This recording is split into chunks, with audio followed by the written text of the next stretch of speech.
आप सबको हमारा नमस्कार। एक महत्वपूर्ण मुद्दे पर आप लोगों के साथ आज इस मंच से उस मुद्दे को संबोधित करेंगे। 2 दिन पहले शुक्रवार को गुजरात के पीपावाव पोर्ट पर एक कंटेनर से 90 किलो हेरोइन बरामद हुई, जिसकी बाजार में कीमत करीब 450 करोड़ बताई जा रही है। ये 5 महीने पहले ईरान से आई थी। इसको पिघलाकर रस्सियों में भरा गया था, फिर वो सूख गई थी। और मैं बधाई देना चाहती हूँ गुजरात के एंटी टेरर स्क्वाड और डायरेक्टरेट ऑफ रेवेन्यू इंटेलिजेंस, जिन्होंने एक जॉइंट ऑपरेशन में इसको जब्त किया। लेकिन कुछ सवाल अपने आप उठते हैं कि गुजरात की, बापू की और सरदार पटेल, लौह पुरुष सरदार पटेल की सरजमी क्यों ड्रग माफियाओं के लिए बड़े आसान आवागमन का साधन बनती जा रही है। यह सवाल अपने आप में भी उठता है और इस मंच से इसको पहले भी संबोधित किया है कि क्या बिना राजनीतिक संरक्षण के ड्रग माफियाओं को इस तरह बेधड़क व्यापार करने का हौसला आ सकता है? आखिर कौन है जो इस देश के नौजवानों को, इस देश के भविष्य को नशे के मुंह में झोंक रहा है? और ऐसा क्यों है कि लगातार गुजरात के ही समुद्री तटों से ड्रग के सिंडिकेट की, ड्रग की धांधली की, ड्रग के धंधे की जड़ें हमारे देश में फैल रही हैं? और ये पहला वाकया नहीं है। ये जो 90 किलो हेरोइन बरामद हुई, ये पहला वाकया नहीं है 450 करोड़ की। अभी 25 अप्रैल को ही कच्छ में कराची से आती हुई एक नाव में 9 लोगों के साथ करीब 280 करोड़ रुपए की हेरोइन पकड़ी गई थी। अगर आपको याद हो, हमने इस मंच से संबोधित भी किया था और कुछ मांगे भी उठाई थी, जवाब तो मिला नहीं। लेकिन सितंबर 2021 में गुजरात के अडानी मुद्रा पोर्ट से अफगानिस्तान से आई करीब 21,000 करोड़ की 3,000 किलो हेरोइन जब्त हुई थी। और उसी के पहले पता चला था जून पिछले साल करीब 25,000 किलो हेरोइन, जो 1,75,000 करोड़ की थी, वो हमारे मार्केट में खुलेआम बिक गई थी। उसको जब्त नहीं किया जा सका था। तमाम और वाकये हैं। पिछले साल अप्रैल में 150 करोड़ की हेरोइन के साथ लोगों को अरेस्ट किया गया। जनवरी 2020 में एक मछली पकड़ने वाली नाव से 175 करोड़ की हेरोइन बरामद हुई। अगस्त में 2018 में हेरोइन बरामद हुई और ये लगातार 2016-2015 तक ये मामला चलता जा रहा है। इसके तमाम एग्जाम्पल्स हैं जो हम आपको दे रहे हैं आप प्रेस रिलीज के साथ। लेकिन ये सारे वाकये कहीं ना कहीं गुजरात के तटों से ही हो रहे हैं। जैसा कि मैंने आपको बताया, पिछली बार के 2 चौंकाने मामले वाले अडानी मुंद्रा पोर्ट के थे। इस बार का जो मामला है वो निखिल गांधी ऑपरेटेड पीपावाव पोर्ट का है, जो कि गुजरात में है। लेकिन हजार सवालों के बावजूद, और ये बहुत गंभीर मामला है, गृह मंत्री की और प्रधानमंत्री की चुप्पी इस पर नहीं टूटती है। हां, खाना पूर्ति के लिए एक ट्रेडिंग कंपनी के दंपत्ति को पिछले साल गिरफ्तार किया गया था। रिपोर्ट्स के हिसाब से यह भी पता चला था कि अडानी समूह के कुछ लोगों से पूछताछ करी गई, लेकिन उसके आगे क्या हुआ यह किसी को नहीं पता। इस सिंडिकेट को तोड़ने का, इस सिंडिकेट का खुलासा करने की अभी तक कोई बड़ी रणनीति होती नहीं दिख रही है। तो यह सच है कि इस देश के युवा 8 साल हो गए 16 करोड़ रोजगार के सपने देख रहे हैं, लेकिन उनको दी जा रही है ड्रग की प्रचुर मात्रा में उपलब्धि। नारकोटिक्स कंट्रोल ब्यूरो के बारे में मैं जो कहूं वो कम है। किसी के पास जरा सी भी, ये मैं मानती हूं कि किसी के पास जरा सा भी ड्रग मिले वो आपराधिक है, लेकिन 2 ग्राम की ड्रग पर ताता थैया करके जबरदस्त नाच नाचने वाले टीवी चैनल चुप हैं, नारकोटिक्स कंट्रोल ब्यूरो चुप है। यहां पर हजारों करोड़ों की हेरोइन देश में आती जा रही है, कुछ पोर्ट से निकल जाती है, कुछ जब्त हो जाती है। तो आज प्रधानमंत्री जी से और उनकी सरकार से हमारे 5 सवाल हैं। ज्यादा सवाल नहीं है, 5 सवाल हैं और 5 मोटे सवाल हैं। हिंदुस्तान के भविष्य को नशे के मुंह में झोंका जा रहा है। आप मौन क्यों हैं?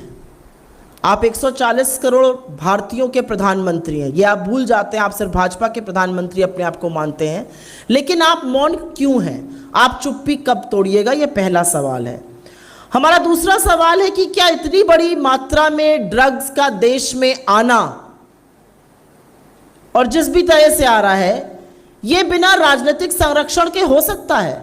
और क्योंकि इस मामले को बार बार उठाया जा रहा है, सरकार ने ऐसी कौन सी ठोस रणनीति बनाई है जिससे कि ड्रग्स सिंडिकेट को ध्वस्त किया जा सके? यह हमारा दूसरा सवाल है। हमारा तीसरा सवाल, और यह अहम सवाल है, कि आखिर बापू और सरदार पटेल की भूमि गुजरात के तट ड्रग तस्करों के लिए आसान रास्ते क्यों बनते जा रहे हैं? इस पनपते व्यापार की जो कड़ियां हैं वो कहीं ना कहीं जाके गुजरात के तटों पर ही क्यों रुक जाती हैं? और जो निजी समूह इन पोर्टों का संचालन कर रहे हैं, क्या ऐसी खबरें आने के बाद सरकार ने उनके लिए कोई नई नीति, कोई नए कानून, कोई नए मानक स्थापित किए हैं? ये जरूरी सवाल है। अगर लगातार निजी समूह ऑपरेटेड पोर्ट से ड्रग्स आ रही है, तो सरकार ने क्या उसको रोकने के लिए कोई नए मानक या नई रणनीति उन ग्रुप्स के साथ मिलकर या उनके लिए कोई नए नियम कानून बनाए हैं? हमारा चौथा सवाल है कि खबरों के मुताबिक DRAI, directorate of revenue intelligence, ने पिछले साल अडानी समूह, क्योंकि मुद्रा पोर्ट से मिली थी जहां का वो संचालन करते हैं, वहां पर पूछताछ करी थी। उस पूछताछ से क्या निष्कर्ष निकला, क्या बात आगे बढ़ी, ये पूरा देश जानना चाहता है। और क्या ऐसी पूछताछ निखिल गांधी जी की कंपनी के साथ भी की जाएगी पीपावाव पोर्ट पे, जहां पे ये ड्रग्स मिले हैं? और हमारा अंतिम सवाल बस इतना है कि देश में बेलगाम और बेधड़क चलता हुआ ये ड्रग्स का कारोबार कहीं ना कहीं तो सरकार की नाक के नीचे ही पनप रहा है। नारकोटिक्स कंट्रोल ब्यूरो, जो एपेक्स एजेंसी है, जो सरकार के तत्वाधान में है, जो गृह मंत्रालय के साथ मिलकर काम करता है, क्या ये उनकी विफलता नहीं है? और जिम्मेदारी किस लेवल पर तय होगी? नारकोटिक्स कंट्रोल ब्यूरो चुप है, गृह मंत्री चुप है, प्रधानमंत्री चुप है, ये किस लेवल पर तय होगी? और अंत में हम ये मांग करते हैं कि इस पूरे ड्रग कार्टेल का स्वसंज्ञान लेकर सुप्रीम कोर्ट अपने ही न्यायाधीशों की तत्वावधान में एक जांच गठित करे, जिससे कि देश विरोधी ताकतों का पर्दाफाश हो। क्योंकि यह बड़ा मामला है। भारत जैसे युवा देश में ड्रग का मेनेस, ड्रग की ये धांधली, ड्रग का ये व्यापार हमारे पूरे भविष्य को धूमिल करने की कुवत रखता है।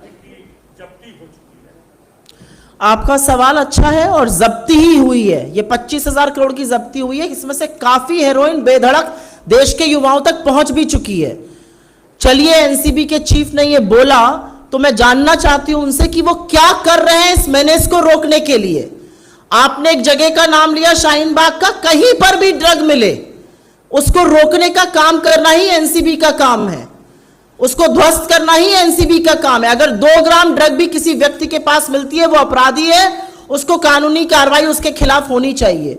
लेकिन यहां पर बात 2 ग्राम की नहीं है, यहां पर बात 25,000 करोड़ की ड्रग्स की हो रही है। यहां पर बात 25,000 किलो की, 90 किलो की, 100 किलो की, 150 किलो की हेरोइन आ रही है देश में। इसके बारे में एनसीबी के प्रमुख का क्या कहना है? अगर वो कहते हैं, और आपकी बात ऐसा लग रहा है कि उन्होंने कहा है कि गुजरात इसका एपिसेंटर है, तो वहां पर क्या रणनीति है कि कैसे आना रोका जाए? क्योंकि यह सच है कि हां, कुछ इंटेलिजेंस होती है, आप कुछ रोक लेंगे और कुछ देश में आ जाती है अंदर। तो उसको रोकने के लिए कौन सी रणनीति है? आपने क्या नए मानक और मापदंड बनाए हैं? गुजरात में तमामों ऐसे पोर्ट्स हैं जो प्राइवेट ऑपरेटर्स रन करते हैं। मैंने 2 पोर्ट्स का नाम लिया, अदानी मुंद्रा और जो पीपावाव पोर्ट है, जो अभी पता चला है, जहां पे अभी ड्रग्स सीज हुई है। तो क्या आपने प्राइवेट मालिकों के साथ मिलकर कोई मापदंड, कोई मानक, कोई सिक्योरिटी की बातें करी? और अगर ऐसा नहीं किया है तो ये सिर्फ जबानी जमा खर्च है, क्योंकि ये देश विश्व का सबसे युवा देश है, लेकिन इस देश में सबसे ज्यादा बेरोजगारी भी है। और बेरोजगारी से युवाओं को या तो दंगाई बनाया जा रहा है, या ऐसा लग रहा है उनको नशेड़ी बनाया जा रहा है, और इसका खात्मा होना जरूरी है। तो अगर एनसीबी के प्रमुख ने ऐसी बात कही है तो वो उनको देश के साथ यह भी साझा करना चाहिए कि इसका अगला स्टेप क्या है, आपकी क्या रणनीति है। गृह मंत्री और प्रधानमंत्री को इस बात पर बोलना चाहिए। देखिए, ऐसा है कि जब सरकार को काम करना चाहिए तो सरकार वैमनस्यता फैलाने में, हिंसा भड़काने में, आक्रोशित करने में व्यस्त रहती है। सबको पता था गर्मी का महीना आने वाले हैं, कोई पहली बार तो अप्रैल मई जून आया नहीं है इस देश में या इस विश्व में। सबको पता है हर साल गर्मी बढ़ती जा रही है, सबको पता है कोयला चाहिए एक्स, मिल रहा है x-10। तो सरकार की क्या प्लानिंग थी, सरकार की क्या तैयारी थी इस कोयले की आपूर्ति को पूरी करने के लिए? और हम लोगों ने तो इस पर लगातार आपसे आंकड़े देकर भी बात किया है। कोयला जितना चाहिए होता है उससे कम कोयला इस देश के पावर प्लांट्स को क्यों दिया जा रहा है? ऐसे तमामों स्टेट्स हैं जो या तो महंगा कोयला खरीदने को बाहर से मजबूर है या 2-2, 3-3 घंटे की आपूर्ति हो रही है। मैं आज ही उत्तर प्रदेश से लौटी हूं, 4 घंटे की बिजली आ रही है उत्तर प्रदेश के कई जगहों में, और यह हाल 16 राज्यों का है जिसमें से 12 भाजपा शासित है। तो अब आपने वही हुआ ना, जैसे आपने कोरोना में कोई प्लानिंग नहीं करी थी, एक दिन तुगलकी फरमान आया, आपने चिलचिलाती धूप में लोगों को पैदल घर चलवा दिया। आज आपने ट्रेनें रद्द कर दी, लोगों का काम है, उनको गंतव्य पे पहुंचना था, वो नहीं पहुंच सकते। और ट्रेन से कौन चलता है? ट्रेन से इस देश का लोअर मिडिल क्लास और गरीब व्यक्ति चलता है। आपने ट्रेनें रद्द कर दी। आपको नहीं लगता औचित्य यह था कि आपको पहले प्लानिंग करनी चाहिए थी? तो यह सरकार का वो रुख दिखाता है जहां पर ठीकरा हमेशा दूसरों के सर पे फोड़ा जाएगा। महंगाई के लिए जिम्मेदार राज्य हैं, तेल की कीमत के लिए जिम्मेदार राज्य हैं, कोयले की आपूर्ति नहीं हुई जिम्मेदार राज्य हैं, बिजली नहीं आ रही जिम्मेदार राज्य हैं। हर चीज के लिए अगर जिम्मेदार राज्य है तो दिल्ली सरकार झुंझुना बजाने के लिए है क्या? यहां पर आपने क्या प्लानिंग करी थी? इस देश की जनता के मन में है यह सवाल। आपने 200 से ऊपर ट्रेनें रद्द कर दी, कितने ही लोग आज अपने गंतव्य पर नहीं पहुंच पाएंगे। उनके लिए हवाई जहाज से उड़ना आसान नहीं है, उनके लिए बसों से चलना और गाड़ियों से चलना मुमकिन नहीं है, लेकिन यह ना प्लानिंग का नतीजा है।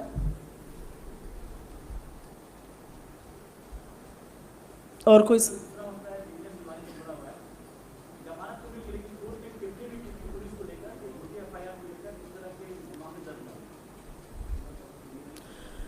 मैं इस पर टिप्पणी करने से पहले आप लोगों की इजाजत के साथ कुछ लाइनें पढ़ना चाह रही हूं।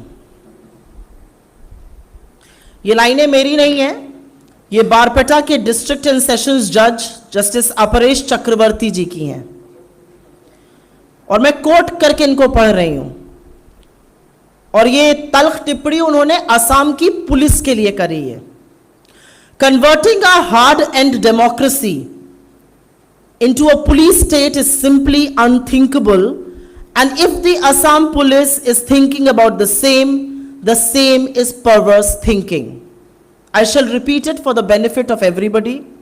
Converting our hard-earned democracy into a police state is simply unthinkable, and if the Assam police is thinking about the same is perverse thinking. एक जज का असम में यह कहना है कि हमारी शिद्दत से लड़कर अर्जित किए हुए लोकतंत्र को एक पुलिस राज में बदलने का कुत्सित काम असम की पुलिस कर रही है। वो आगे भी कहते हैं, the court has directed that a copy of the order, जो जिग्नेश मेवानी जी की बेल कॉपी का ऑर्डर है, that should be sent to the registrar general of the high court for placing it before the Chief Justice. Court begins to look into this aspect and consider whether the matter can be taken up as a public interest litigation to curb the ongoing police excesses in the state. I will also make some more lines known to the viewers and you at large, and I'm quoting directly from the judgment. This is all within quotes. Measures should be considered to prevent registration of false FIR like the present one, and to give credibility to the police version of occurrences like the arrest of accused persons and the accused persons attempting to escape. In fact, the court goes on to say, to discover something, the police personnel firing and killing or injuring such accused, which has become a routine phenomena in the state of Assam. The court, of course, has suggested more things like every police personnel engaged in law and order should wear body cameras, install CCTV cameras in vehicles while arresting an accused or while taking him to other places, and other things like that. ये जो पहली line हमने पढ़ी, converting our hard-earned democracy into a police state is simply unthinkable, and if the Assam police is thinking about the same is perverse thinking, and he wants this order to be placed before the Chief Justice in the High Court of Guwahati so that a PIL may be taken to curb the ongoing police excesses in the state. अगर असम के मुख्यमंत्री, जो कि असम के गृह मंत्री भी हैं, उनमें जरा सी भी शर्म है, उनमें जरा सा भी लोकलाज है, तो उनको तुरंत इस्तीफा दे देना चाहिए, क्योंकि असम की पुलिस पर की हुई ये टिप्पणियां, ये तल्ख टिप्पणियां, उनकी नीयत पर उठे हुए सवाल वास्तव में गृह मंत्री और मुख्यमंत्री पर ये सवाल उठाते हैं। और ये तो आंकड़े भी बताते हैं। मई 2021 से जब से हेमंत बिस्व शर्मा असम के मुख्यमंत्री बने हैं, गृह मंत्री बने हैं, असम में पुलिस एनकाउंटर में 29 लोगों की पुलिस एनकाउंटर में मौत हुई है, 96 लोग घायल हुए हैं। और जो बात न्यायाधीश जी कह रहे हैं लोकतंत्र को पुलिस स्टेट में कन्वर्ट करने की या पुलिस एक्सेसेस की, वही बात तो असम की जनता भी कह रही है, वही बात तो हम इस प्लेटफॉर्म से लगातार कह रहे हैं। और सवाल सिर्फ हेमंत बिस्व शर्मा से नहीं बनता है, जो स्टेट के चीफ मिनिस्टर या होम मिनिस्टर है, सवाल तो उनके लीडर प्रधानमंत्री मोदी और गृह मंत्री अमित शाह जी से भी बनता है। सवाल उनके नेतृत्व पर है कि क्या ये कोर्ट, क्या ये देश मर्यादा से चलेगा, कानून व्यवस्था से चलेगा, या ये एक्स्ट्रा जुडिशियल तंत्रों का दुरुपयोग करके चलेगा, जब जिसका मन आया जहां आया एनकाउंटर कर दो। और ये कोर्ट कह रहा है कि कहीं कहीं जब आपके साथ गिरफ्तार किया हुआ व्यक्ति आपको जगह दिखाने ले जाता है रात को 12 बजे, तो आप कहते हैं वो भागने लगा इसलिए आपने उसको पीछे से गोली चला दी। ये पुलिस एक्सेसेस गलत है। वो चाहते हैं कि जो चीफ जस्टिस असम के हैं गुवाहाटी हाई कोर्ट के, वो इसको पीआईएल के तौर पर पुलिस एक्सेसेस के खिलाफ लें। तो मुझे ऐसा लगता है कि अगर थोड़ी सी भी शर्म बाकी है, थोड़ी सी भी नैतिकता, थोड़ा सा भी लोकलाज बाकी है, तो हेमंत बिस्व शर्मा जी को रिजाइन करना चाहिए। लेकिन मैं इस मंच से यह भी जानती हूं कि उनके अंदर ना लोकलाज है, ना नैतिकता है और ना शर्म है। तो जो ये तल्ख टिप्पणियां पुलिस पर करी गई हैं, पुलिस उनको रिपोर्ट करती है, तो उनका ट्रायल और उनका इन्वेस्टिगेशन क्यों नहीं होना चाहिए इन मामलों के लिए? हम इस मंच से मांग करते हैं।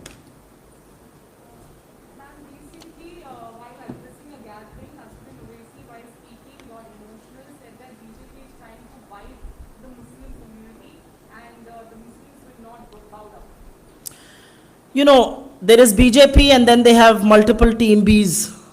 I would not like to make comments on certain team Bs because any kind of excesses done anywhere in the country are wrong.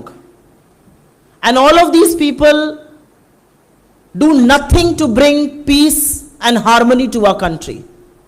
All of these people, the ones that you've named who continue to act as team B of the BJP in various parts of the country, they continue to ruin law and order, they continue to sing to the BJP's tunes, they do everything in their power to divide our people. So these are, they don't have independent views. Their views are largely echoed with what the BJP wants them to say so that it becomes easier to polarize.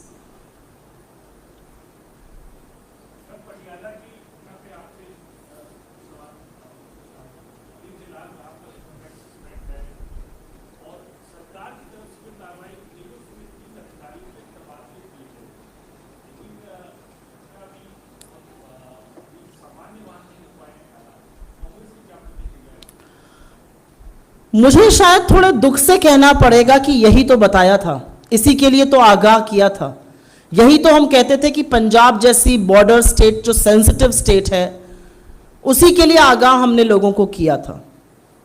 ये दुर्भाग्य है आज कि पंजाब में ऐसा हो रहा है। ये दुर्भाग्य है जिस विषय पर ये मामला भड़का है, वो विषय आज भी लोगों को आक्रोशित करता है। लेकिन जो लोग कल तक प्रशासन और पुलिस का रोना पीटते थे, ठीकरा फोड़ते थे दूसरों के सर पर। आज तो आपके पास पुलिस भी है, प्रशासन भी है।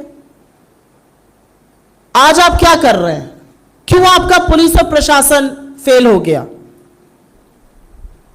और सवाल यह भी बनता है कि हम इस मंच से अपने तमाम लीडरों के बिहाफ पर, कांग्रेस ने पंजाब में भी यह बात कही है, हम संयम बरतने की, हम व्यवस्था सुचारू रूप से चले, सौहार्द बनाने की अपील करते हैं। शांति के बिना कोई विकल्प नहीं है। लेकिन सवाल उस सरकार से है, सवाल आम आदमी पार्टी से है। पहले तो आप दिल्ली में रोना धोते थे कि आपके पास प्रशासन पुलिस नहीं है, तो आप नहीं चीजें कंट्रोल कर पा रहे हैं। पंजाब में तो इसकी भी कमी नहीं है, क्यों नहीं चीजें कंट्रोल हो पाई? और सबसे बड़ी बात यह है, कहना नहीं चाहिए इस मंच से, आगाह तो किया था, लेकिन कहीं पर नाच ना जाने आंगन टेढ़ा जैसी बात होते हुए दिख रही है। बड़ी बड़ी बातें करना, लच्छेदार बातें करना, बातों की जलेबी बनाना एक बात होती है, पुलिस प्रशासन से सुचारू रूप से मिलकर सरकारें चलाना दूसरी बात होती है। डन।